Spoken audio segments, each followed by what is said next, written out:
Nós não podemos dizer que uma transferência por Pix é uma transferência bancária. E é exatamente aí que mora um dos perigos, um dos maiores perigos de se fazer um Pix. Ou É mais seja, fácil, barato, rápido, mas não é tão seguro quando a gente fala nisso.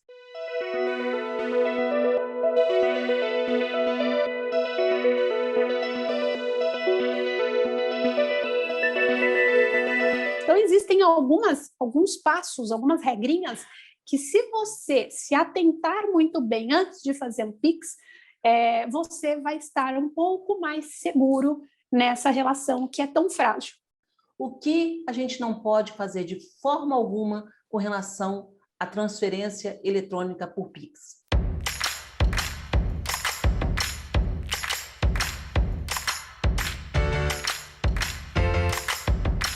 Olá, meus queridos. Hoje nós estamos com a doutora Renata Butti, que voltou ao nosso canal para tirar nossas dúvidas. Hoje ela vai falar sobre transferência eletrônica. Você que usa o Pix, está chegando aí um novo tipo de transferência através do WhatsApp. Será que é seguro, gente? Será que não é? A doutora Renata vai falar para a gente sobre isso. Ela vai dizer para a gente o seguinte: o que a gente não pode fazer de forma alguma com relação ao Pix? E com relação ao WhatsApp? É legal, é interessante a gente aderir a essa nova forma de transferência eletrônica também? Ela vai tirar essas dúvidas para a gente. Mas antes de falar sobre isso, a Renata vai responder para a gente aqui uma perguntinha que ficou no ar depois da última entrevista. Na última entrevista que ela fez comigo, ela tirou várias dúvidas, foi muito gostoso conversar com ela, e ficou uma pergunta no ar, que a gente ia responder, e acabamos não nos reunindo novamente por conta de compromissos de trabalho. Então ficou essa pergunta no ar e a gente vai responder agora. Em primeiro lugar, seja bem-vinda, doutora Renata. Obrigada, Deise. É sempre um prazer estar aqui com você. O prazer é todo nosso. Então, em primeiro lugar, Renata, eu quero saber de você. Ficou essa pergunta no ar depois da nossa última entrevista. É possível no Brasil ocorrer prisão por dívida? Deise, até uns 10 anos atrás, eu te responderia sim, é possível prisão por dívida no Brasil. Hoje, nem sempre. A nossa legislação prevê duas formas de prisão por dívida, que é a pensão alimentícia e uma figura que é chamada de depositário infiel.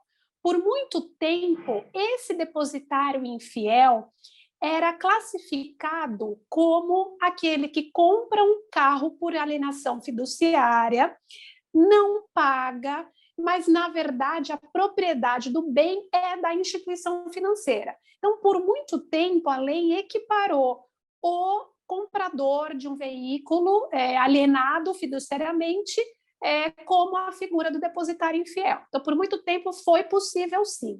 Hoje, não mais. Inúmeras decisões do Superior Tribunal de Justiça já disseram não ser possível mais esse tipo de prisão. Então, a gente manteve só a prisão por pensão alimentícia e ainda com algumas ressalvas. Bom, agora vale a pena a gente ressaltar que quem está endividado no Brasil, a gente está passando por um problema muito difícil, que é o da pandemia, que está deixando realmente todo mundo numa situação complexa nessa questão financeira. Quem está endividado também não pode bobear, porque não existe prisão por dívida, mas existe penhora de bens, né?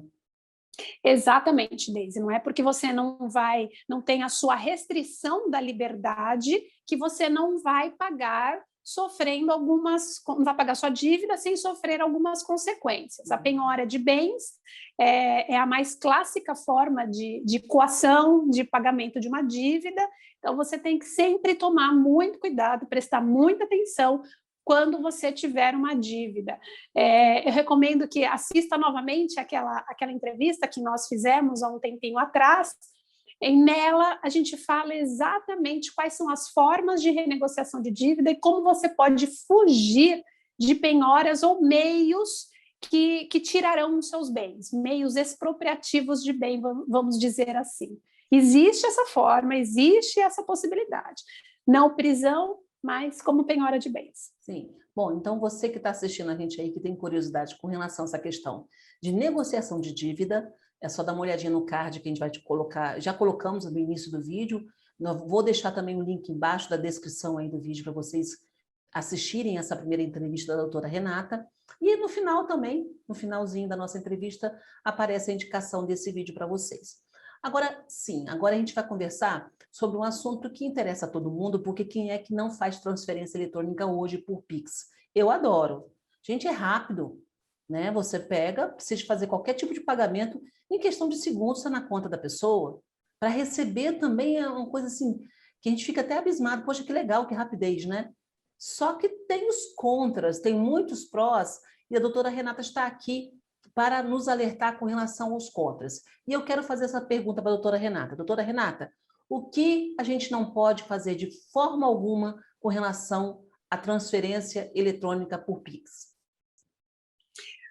Deise, se você me permite, eu vou explicar um pouquinho o que é o Pix, Sim. Como funciona o Pix na prática, para a gente chegar a essa conclusão do que não fazer ou do que você deve fazer no momento de uma transferência por Pix. Bom, o Pix foi criado ano passado pelo Banco Central, que desenvolveu um programa, é um programa que se chama SDI, é um programa que facilita as transações, as operações de transferências eletrônicas de dinheiro. Nós não podemos dizer que uma transferência por Pix é uma transferência bancária. E é exatamente aí que mora um dos perigos, um dos maiores perigos de se fazer um Pix. Por quê? Quando a gente fala de transação bancária, a gente tem uma lei que diz que o banco é obrigado a responder judicialmente por fraudes ocorridas no âmbito de operações bancárias. Na verdade, não é uma lei, é uma súmula definida pelo Superior Tribunal de Justiça, que diz exatamente isso. Porém, o Pix, ele não é uma transação bancária, ele foge do âmbito das instituições financeiras. O que acontece? Eu vou fazer uma transferência eletrônica por Pix para a Deise Mello. Então, o que eu faço? Eu entro no meu aplicativo bancário, sim, aí eu entro na minha conta, eu dou uma ordem de transferência, anotando o número da chave do recebedor. Então, eu, pagador, estou dando uma ordem de transferência para uma terceira pessoa, que é o recebedor. A partir do momento que eu dei essa ordem de transferência, ela é criptografada e encaminhada diretamente para o Banco Central por esse sistema, que é o SDI. O Banco Central receberá essa informação, tudo de forma eletrônica e muito rápido.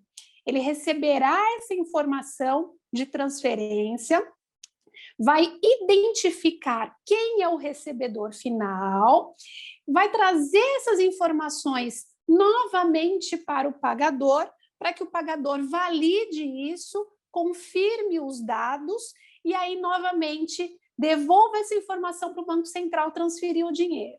Tudo isso, Deise, acontece em 10 segundos.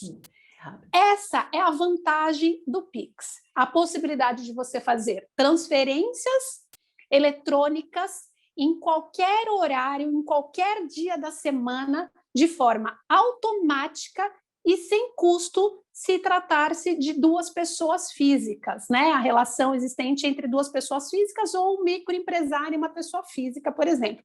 Pessoa jurídica é de uma forma um pouquinho diferente. Então, foi isso que o Banco Central nos vendeu, vamos dizer assim, quando ele criou esse sistema do Pix.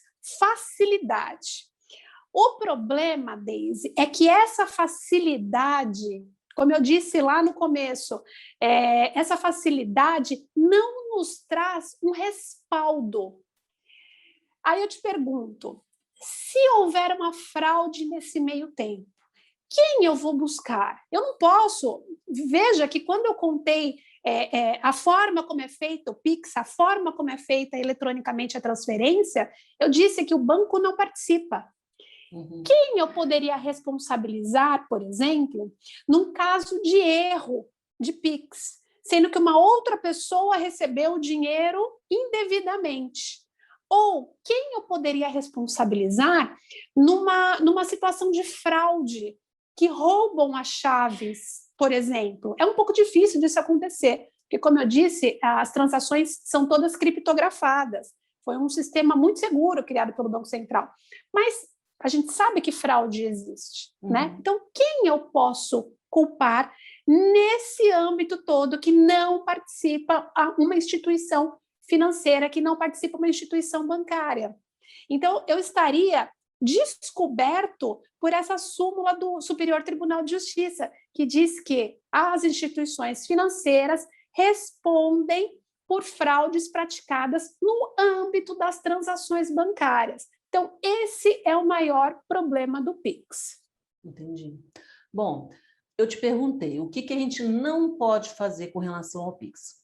Então, já que a gente corre esse risco, é um risco real, né? Eu não tenho como me arrepender, né, Renata? Então, se eu faço um pagamento para você, faço essa transferência para você, se em 1 minuto eu me arrepender, já era. O dinheiro já foi.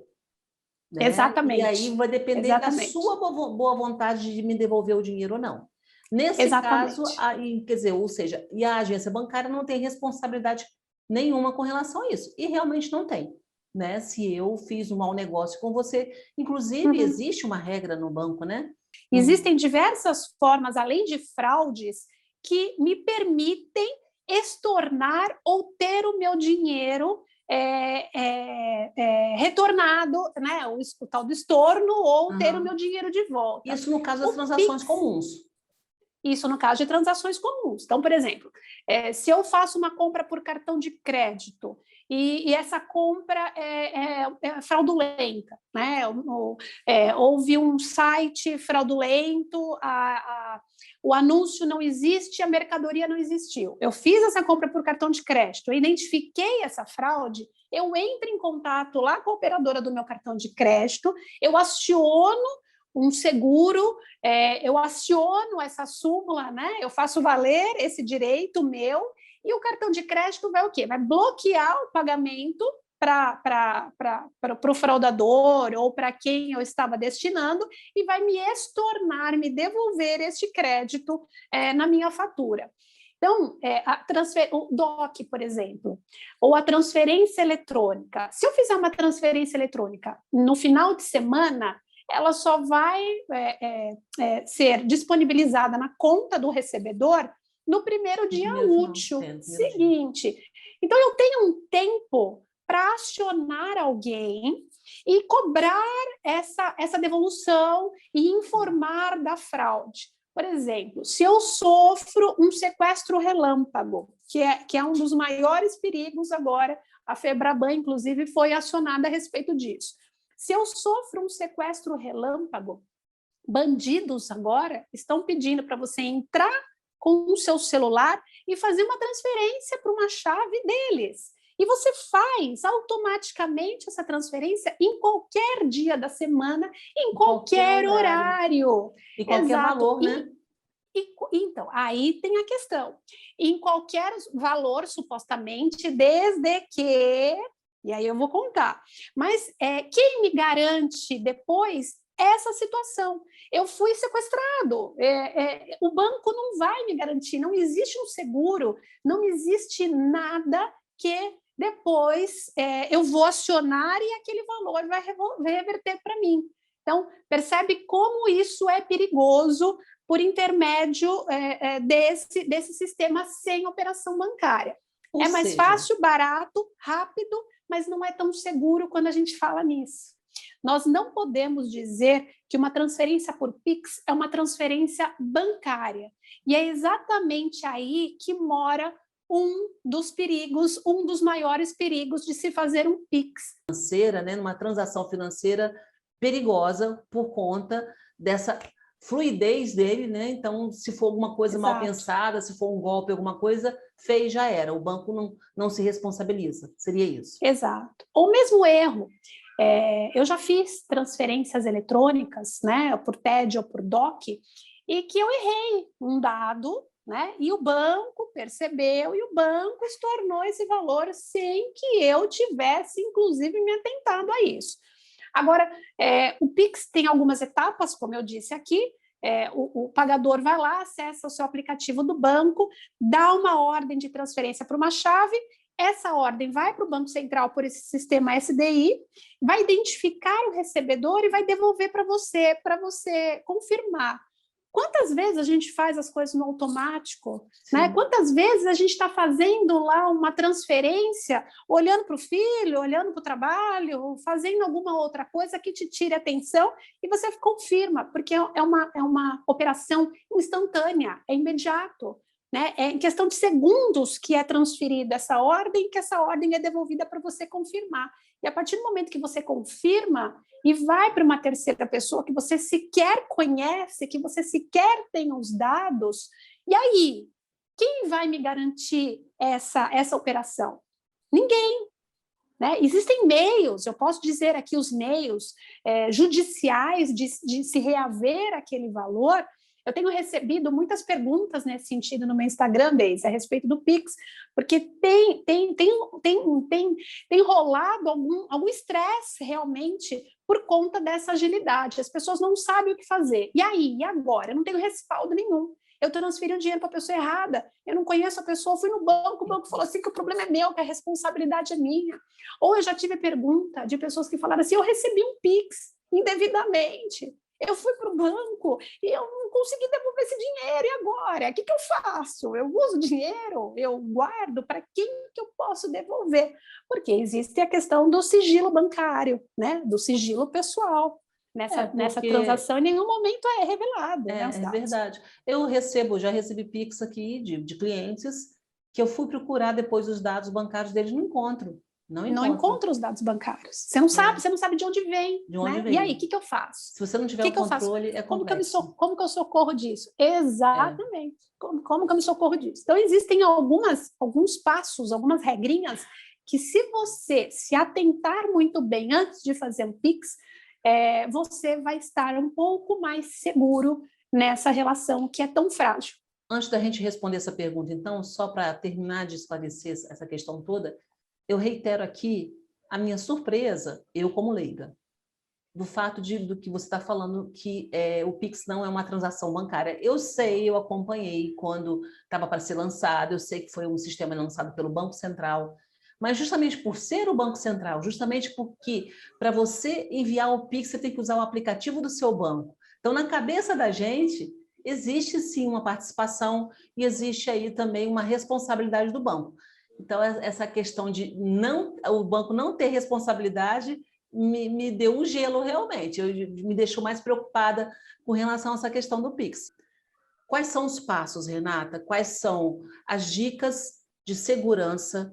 O que é fundamental para quem vai passar um Pix fazer e o que não se deve fazer?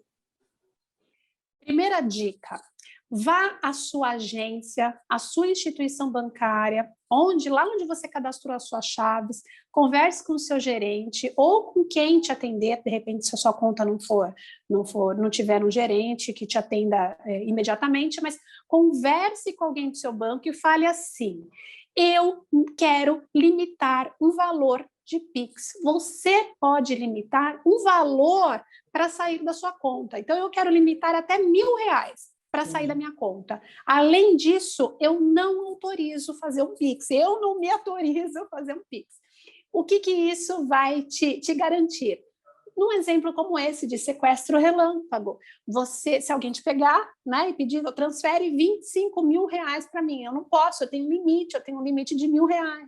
Então, é um prejuízo assumido para você. Você pode limitar o valor.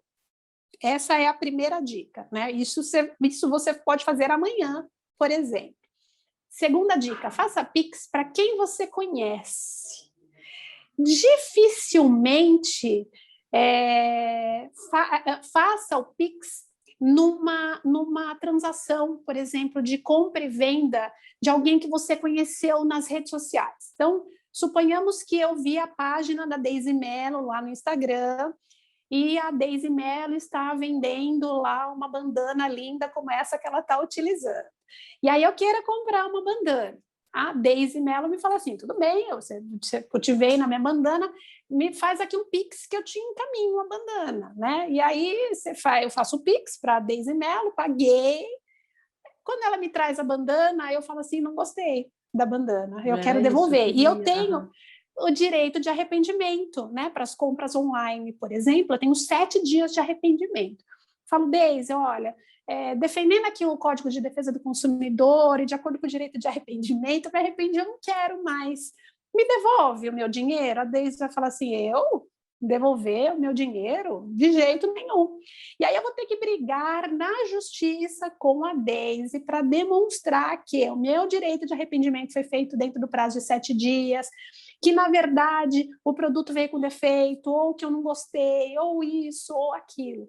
Se eu tivesse feito um pagamento por cartão de crédito, o estorno é muito mais fácil.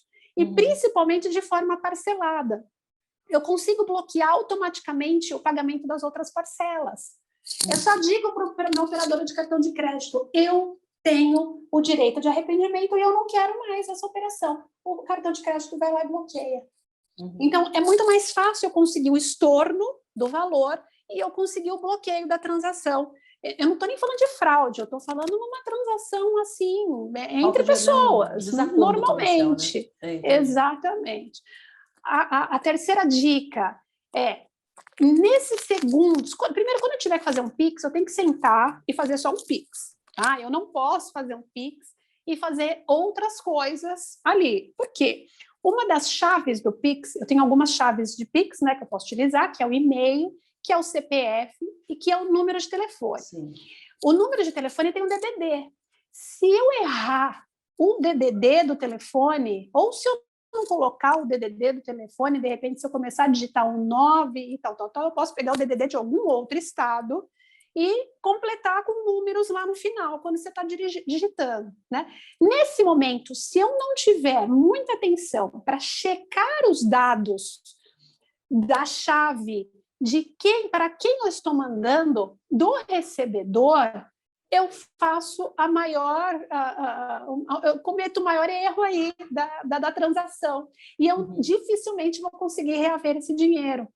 Porque para você reaver esse dinheiro, você vai ter que fazer um boletim de ocorrência, ir na delegacia, dizer que houve uma apropriação indébita, entrar em contato com a sua agência, tentar identificar os dados de quem recebeu, né? E bater tudo isso, depois de conseguir os dados da pessoa, entrar com uma ação civil. Então, dificilmente eu vou conseguir o estorno de forma instantânea, como eu consigo no cartão de crédito. Exatamente. Então, faça só Pix. Presta atenção no que você está fazendo, confira a chave e confira os dados da pessoa recebedora do seu Pix. Feito isso, já tem 80% aí dos seus problemas resolvidos com relação ao Pix. Quando for fazer o Pix, faça de aparelhos conhecidos, faça de aplicativo de banco, evite entrar no site do seu banco, faça diretamente do seu aplicativo, é muito mais seguro, é muito mais difícil hackers burlarem o aplicativo, entrarem no seu aplicativo, né? Apesar de sites terem sistemas de segurança, os aplicativos são mais seguros. Então, prefira aplicativos para você fazer o Pix. Evite fazer para quem você não conhece. Evite fazer Pix com valores altos, por exemplo. Eu tive uma amiga recentemente que sofreu uma fraude, aí, um estelionato numa compra de veículo, e que o pagamento foi feito por Pix, automaticamente. Ela não tinha visto o carro, ela, né, viu fotos, enfim, né, foram diversos os fatores, e ela fez o Pix. Se ela tivesse feito R$47 mil, meu Deus. Se ela tivesse feito uma transferência eletrônica, pelo tempo da transferência, entre a transferência e a data que ela pegaria o veículo, ela teria percebido o equívoco e ela teria conseguido reaver o dinheiro na instituição financeira. Então, muito cuidado. E, Renata, está sendo anunciado agora o WhatsApp também como um mecanismo de transferência eletrônica. É seguro? Da mesma forma que o Pix, as transações efetuadas, elas são todas criptografadas. Tem um sistema de segurança, o Banco Central desenvolveu um sistema muito seguro, muito difícil de ser invadido, por exemplo. O risco do WhatsApp é o mesmo risco do Pix. As transferências feitas sem segurança ou sem um respaldo das instituições financeiras, porque é você mesmo, é o próprio titular detentor da chave que movimenta o dinheiro. É a mesma coisa que eu tivesse pago em dinheiro, em moeda corrente. Então, eu não tenho o respaldo de uma instituição financeira. O WhatsApp, para mim, é um pouquinho pior ainda, se a gente falar que a partir de maio vai ter alteração e o compartilhamento de dados com outros canais do Facebook, né? Instagram e o próprio Facebook, já que o WhatsApp é do Facebook. Então, apesar de dizerem que as informações bancárias ou as conversas e tudo mais estão criptografadas, para mim ainda é um pouco temerário eu fazer uma transação que é compartilhado com uma rede social imensa de dados, uma rede mundial. Então, eu tenho um certo receio. Eu não utilizarei o WhatsApp, por exemplo. O Pix eu já utilizei, mas o WhatsApp dificilmente utilizarei. Eu confesso que eu uso bastante o Pix. E já usei Pix até para pagar Uber, que às vezes você eu também. Uber, né? O motorista pede, pode passar o Pix? Não, porque a maquininha está com problema aqui. Às vezes não é eu não gosto muito de deixar débito automático. Não gosto de deixar débito automático em nada, porque às vezes tem umas cobranças aí que já tive surpresas desagradáveis. Então, o Uber mesmo, corridas de ser um valor e debitar em outro valor bem maior. Então, eu sempre faço no débito na maquininha mesmo, né? Ou então pago o dinheiro. Então, já aconteceu do motorista preferir, ao invés de passar a maquininha, mandar o Pix. Eu acho bem prático, eu confesso que eu adoro essa prática. Eu sempre gostei, desde quando começou eu uso e acho facilitou bastante a vida, né? Então, exato. Mas de qualquer forma, é aquela coisa, falando do WhatsApp e comparando com o Pix. Gente, se você tem acesso ao Pix, você tem um aplicativo do banco, né? Tem condições de fazer pelo aplicativo do banco, para que você vai usar o WhatsApp? Para que você vai sair de um sistema mais seguro para usar um aplicativo de conversação para fazer uma transação de transferência? A não ser que não haja possibilidade de forma alguma, você tem que fazer a transferência e não tiver outra opção. Do contrário, eu prefiro mais seguro, né? Eu agradeço, então, a sua participação, Renata. Eu acho que foi fundamental a gente estar conversando isso daqui. As dúvidas realmente existem. Quando essa nova fórmula do Pix, quando o Pix foi lançado, várias amigas minhas comentaram que tinham medo. Eu nunca tive medo. Eu confesso que eu nunca tive medo, não.